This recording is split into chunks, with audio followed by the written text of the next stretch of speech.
Tonight, major concerns over Viterra's announcement to scrap rail transport and a renewed push to shop local from Port Pirie businesses.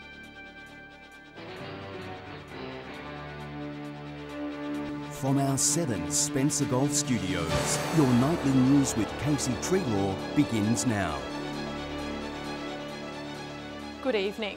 Many in the Eyre Peninsula are coming to terms with Viterra's announcement yesterday they'll no longer use the region's railway to transport grain.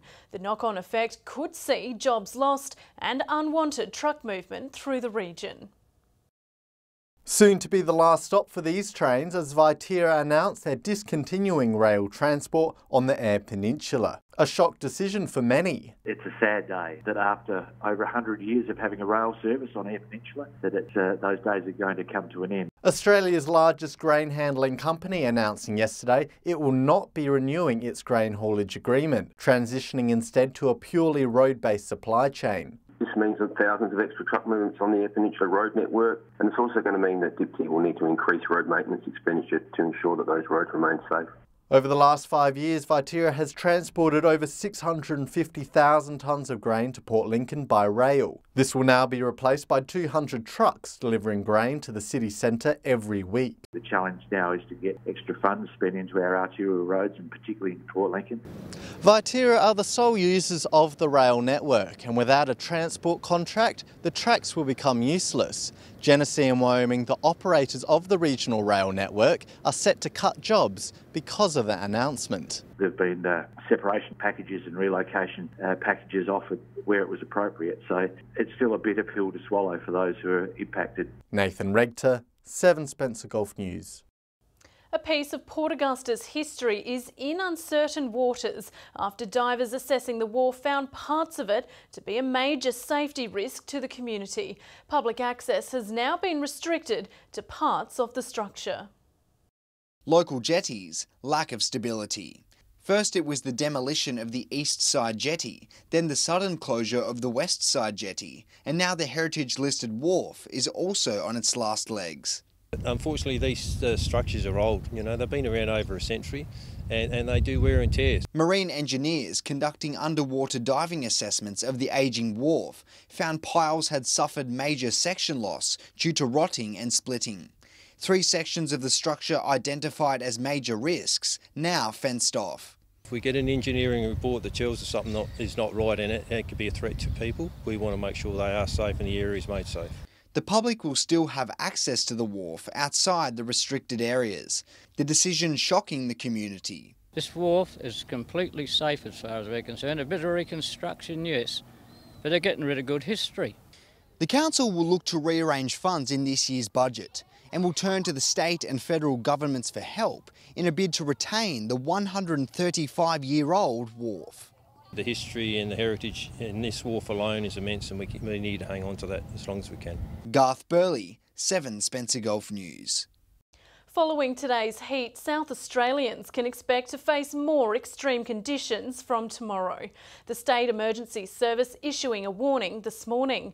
Residents are advised to stay indoors, drink plenty of water and check on any elderly or vulnerable family and friends. Pets and children should also not be left inside cars at any time. Conditions are expected to remain until at least Sunday afternoon. For more information, visit the SES website or call the Emergency Information Line on 1800 362 361. The final piece of a $20 million rail order for an inland network has been delivered by the owners of the Whyalla Steelworks. Local MP Rowan Ramsey hopes it's the first of many orders for this major project. One of the nation's biggest infrastructure projects will have Whyalla's name attached to it. A shipment of 14,000 tonnes of steel has been officially delivered to Parks in New South Wales for the first section of the Inland Rail. Going to help finish the Narromine to Park section. This is a significant milestone. It's very exciting as the only Australian producer of rail steel to be providing into this nation-building project. Once completed, it'll provide a freight link over 1,700 kilometres between between Brisbane and Melbourne, relieving pressure on regional roads. The order worth $20 million to the wireless steelworks. Local MP Rowan Ramsey says rail orders keep the plant on track, while also boosting jobs in Port Augusta. Keeps the steel plant going, keeps the butt welding facility in Port Augusta going, where there's about 40 people working up there. And keep the orders rolling in. And Mr Ramsey is confident this isn't the end of the line. He expects more orders from the Inland Rail project, while he's currently lobbying for an upgrade of rail lanes past Takula. Obviously it needs to remain competitive, but I don't think there's any problems about that. That's what will be done on. John Hunt, 7 Spencer Gulf News. The New South Wales Labor Party and an independent MP have expressed concerns about the recently opened Wentworth to Broken Hill pipeline. The state opposition calling the project a Trojan horse as a way to decommission the Menindee Lakes. Securing Broken Hill's water supply or a Trojan horse that will kill the region's lakes. If the pipeline goes ahead, which it has done, they can then get ahead with their plan to close down the Menindee Lakes. The controversial Wentworth to Broken Hill pipeline was turned on yesterday, soon to be delivering Murray River water to the city. But while Broken Hill starts to receive the flow, Labor is convinced the pipeline will spell the end of the Menindee Lakes and Darling River. It's designed to ensure that Broken Hill doesn't have to rely on the Menindee Lakes so the government can decommission the Menindee Lakes. That's what this is all about. Independent MP Jeremy Buckingham has lashed out at the National Party in the wake of the pipelines turning on, claiming they are the executioners of the Darling. And will mean that water is kept in the upper reaches of the basin to satisfy the big irrigators, and the lower Darling will continue to die and suffer. Deputy Premier John Barilaro says it's all fear-mongering and the opposition is using regional communities as political footballs. There's a strong future for Menindee Lakes. There's a strong future for the river system, and we've got a plan. We need to work with the community. Patrick Reinke, 7 Spencer Gulf News. Still to come tonight, police presence set to be ramped up around Broken Hill and a Port Lincoln Mums presentation to Parliament House.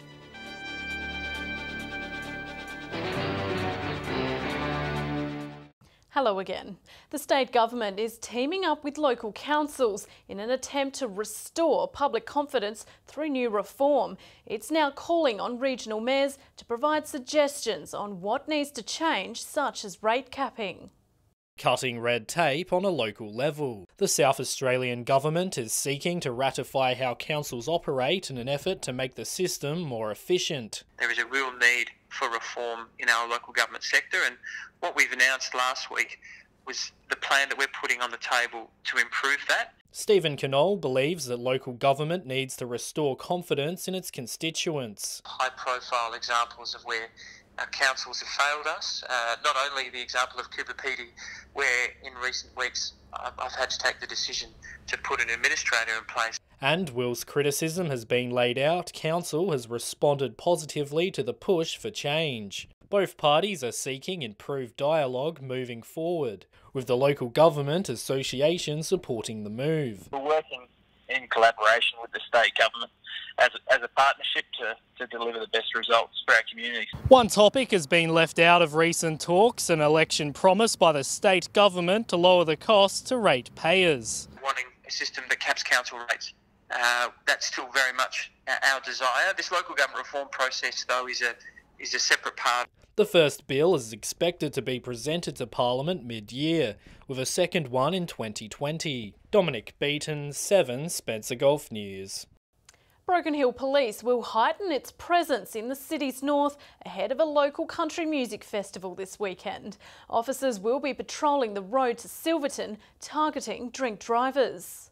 Have fun, but be responsible on our roads. So we'll be doing regular patrols around the Silverton area and on the roads in and out of Silverton. The Silverton Sunsets Festival is a 3-day country music event starting this Friday night. The route is roughly a 20-minute drive from Broken Hill to Silverton. One police will be monitoring. What we would probably do on a Saturday night or Sunday is just mobile RBTs. It's a bit easier for us if we're be able to be a bit more mobile and a bit more active. Officers will also attend the event, keeping an eye on festival goers, making sure they're not causing trouble. making sure that all the licensed premises, not just in Silverton but here in Broken Hill, are people are behaving themselves and not making too much noise or causing too many problems. Driving on Silverton Road at night can also be dangerous for designated drivers. Wildlife jumping in front of oncoming cars has police issuing this warning. Nothing stopping you from doing 60, 70 k's. You need to watch out for the kangaroos, the goats, the sheeps, the horses out there at Silverton as well. There's a lot of animals out and about, especially during the evenings and the nights. You don't see them as well because they blend into the shadows. Police are encouraging festival goers to use bus services. Patrick Ryanke, 7 Spencer Gulf News. A boat operator has been fined after being rescued at Point Lowly near Whyalla. Emergency services rushed to the boat at about 8 p.m. on Saturday, following reports a vessel was taking on water. After rescuing the boat, an inspection found the operator was non-compliant with safety laws. A 32-year-old man from Whyalla Jenkins was issued with a fine for failing to carry appropriate safety equipment. Buying local was one of the key messages presented at last night's Businessport Pirie networking dinner. The annual event seeks to unify the regional business community. 1 year on since the relaunch of Businessport Pirie, and the future has never looked brighter. It was a full house at Port Pirie's Memorial Oval with dozens of business leaders networking over dinner. We all get together once a year just to celebrate what we've done in the previous year, but more importantly, to look about what could be achieved in the next 12 months. The annual dinner has grown in popularity with hopes to expand it even further. We need those businesses that aren't members to consider joining Businessport Pirie so we can all head in the same direction. Cooperating as a town was the take-home message. Regional Development Australia, York, Mid and North, using the gathering as an opportunity to promote the Shop local campaign. Small family businesses are major employers in town, equating to 14% of the workforce. The reason why we embarked on the campaign with the local businesses was to highlight how important it is, how competitive local businesses can be. Online shopping has had quite the impact on local businesses, with a number of companies struggling to compete with fluctuating prices. The primary focus of the campaign has been to incentivise buying local. The opportunity to reinvest in those businesses is really important to the community. Dominic Beaton, 7 Spencer Gulf News. Port Lincoln local Zelma Tolley has recently visited Canberra to present her postnatal project to Parliament. The opportunity made possible with a young mum selected as a finalist for the ABC Haywire Trailblazer program. She's the mum breaking down the stigma of postnatal depression. Her stories and experiences now being heard in the country's capital. So we presented at Parliament House. We spent the week coming up with a pitch and we were supported to do that.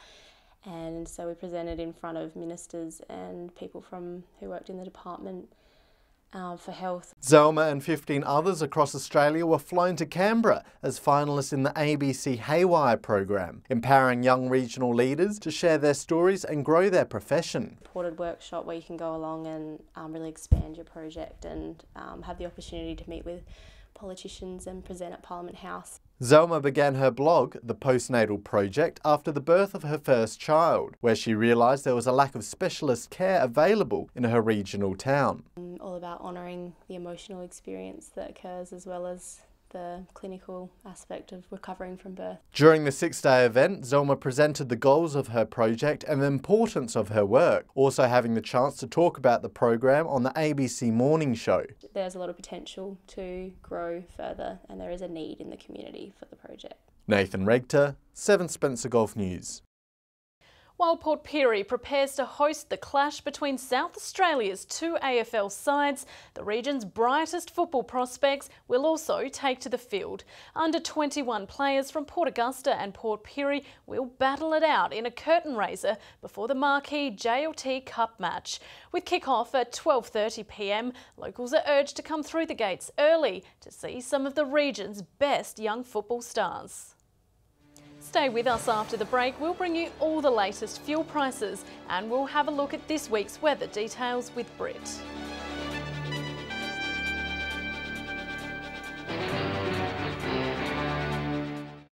Welcome back. Time now for Fuel Watch. Here's Pat in Broken Hill. Well, the final week of February has been an up and down one. Make sure you're shopping around for the best price. Starting with unleaded, and Port Lincoln has gone up by 2 cents to sit at $1.34. Whyalla is still the most expensive in the Spencer Gulf with an average of $1.35. Port Augusta has got some green, but the change is only minor. Port Pirie's had a bad week at the Bowser, the price going up from $1.28 up to $1.31. A 3 cent rise has also been felt here in Broken Hill. We're paying the most of anyone, $1.40 a litre. Kadina is breaking even. Adelaide motorists are nearing the end of another cycle. The price now down into the 130s, but expect that to jump any day. Taking a look at diesel now, and it's red across the board. Port Lincoln is up by 3 cents, Whyalla by 2 cents. Port Pirie and Kadina have both climbed to $1.44. Port Augusta is a cent dearer. Broken Hill is again the most expensive at $1.50, while Adelaide has spiked by 6 cents and joins the Gulf towns in the 140s. Finishing off with a quick look at auto gas, not too much to report. Whyalla has seen a big jump of around 6 cents, while Broken Hill has gone up by 1. Adelaide has also seen some red. Port Lincoln paying 92 cents, Port Augusta 89, Kadina 83. Now remember, these prices are the regional averages and they do not reflect any one particular outlet. And if you do find a spot that does sell unleaded, diesel or auto gas for cheaper, be sure to let us know on our Facebook page. And time to take a look at what's happening in the weather. Here's Britt. Thank you, Casey. Well, it's been another scorcher today. Port Augusta reaching 41 degrees, Whyalla 37, Port Lincoln 30, Broken Hill 37, Port Pirie 39 and Adelaide 38. To the clouds now, and we can see a high pressure system moving eastwards with a dry air mass over the region, keeping our skies nice and clear. On the waters tomorrow, south to southwesterly winds at 10 to 15 knots, seas at 1.5 metres. The sun will rise at 7:05 with sunset just before 8 p.m.